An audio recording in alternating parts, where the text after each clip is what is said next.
I think I'm addicted to Splatoon, y'all. Splatoon 3 may be one of the biggest surprises for me in a long time gaming wise.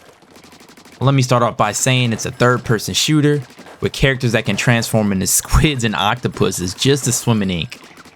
The ink comes in a variety of colors and is the main mechanic of this game that makes it just so unique. And this game is cool because it has everything. It has a story mode, it has multiplayer, it has a ranked mode, and even a horde-like mode that I think could appease Call of Duty Zombies fans, even Gears of War fans. Now, when we jump into the story, it's pretty straightforward, nothing groundbreaking. It has kind of a world setup, level design that's similar to, the Mario games. You jump from place to place, and it teleports you to a level. Jumping into the other mode, Salmon Run, the Horde mode, it's pretty dope too. And it usually consists of about 3 rounds of a continuous wave of enemies, and there's a lot of rewards that come through with it. What's crazy about this mode is that it's not just your standard kill everything mode and move on about your day.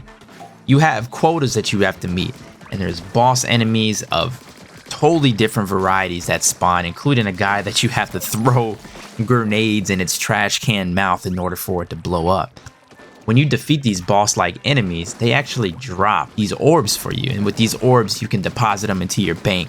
And once you meet that quota for the round, you're good, assuming that your team survives whatever's afterwards. Jumping into that though, multiplayer, this is my main thing. This is what I really like about Splatoon. You can play multiple modes. There's an Anarchy, which is like ranked mode, and there's a standard mode, Turf War. Anarchy consists of different objective modes. It's not something that I prefer to play, but a lot of people love this mode because it has a variety of different types of objective-based game modes. I play the standard mode, also known as Turf War. The idea of this is very, very simple. You just gotta paint more of the map than your opponents. And let me mention something about all the weapons in this game is that they shoot ink. Not necessarily bullets, but they shoot ink. This in return paints the area in front of you and gives you the ability to swim in your own ink.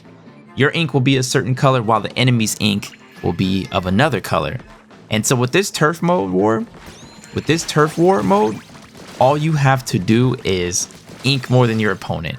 It's simple, but also a lot of unique strategies can derive from it based on the type of weapons that you're using. Let me mention the weapons. The weapons are maybe the most unique part of this game outside of the ink itself. You can use a giant paint roller that's like a berserker sword. You can flick it to do melee damage and one-shot people at close range, or you can use bigger and stronger versions to fling paint at far distances and hit people in nice areas. It has a bit of a wind-up, but it's a very skill-heavy based weapon. You can also use a weapon that looks just like a super soaker. It works as like a standard assault rifle, very easy to get into.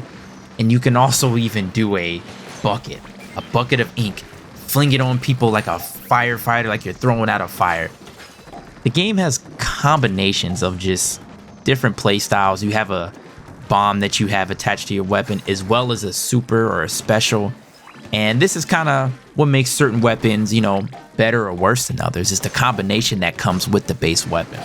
And not only that, this game has one of my favorite things, and that is drip.